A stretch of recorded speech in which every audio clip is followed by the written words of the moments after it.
Hello everyone, I am Yasin Arafat Arian. আমি AI automation নিয়ে কাজ করছি বা শিখছি দুইটাই। আজকে আমি আপনাদের সাথে একটা স্টোরি শেয়ার করব। So what is the story? স্টোরিটা বেসিক্যালি আমার একাডেমি থেকে একটা অ্যাসাইনমেন্ট কমপ্লিট করতে দিছে।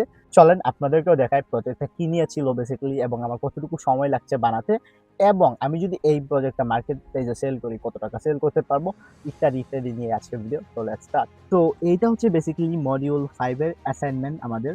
তো অ্যাসাইনমেন্টটা দেখতে কেমন হবে এবং অ্যাসাইনমেন্টটা কিভাবে বানাইতে হবে, কতগুলো মডিউল টুল ইউজ করতে হবে, ইত্যাদি ইত্যাদি নিয়ে এখানে লিখে রাখছে। জাস্ট দেখেন। আমি যদি সহজ বাংলায় বলি আমাদের কাজটা কি, বেসিক্যালি আপনারা অনেক সময় এই টাইপের ফর্ম ফিল আপ করেন, রাইট?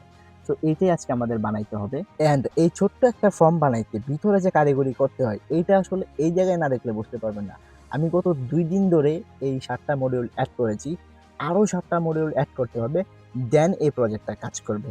অ্যান্ড তারপরে যদি আমি এটা মার্কেট প্লেসে সেল করি, 200 থেকে $250 সেল করতে পারবো।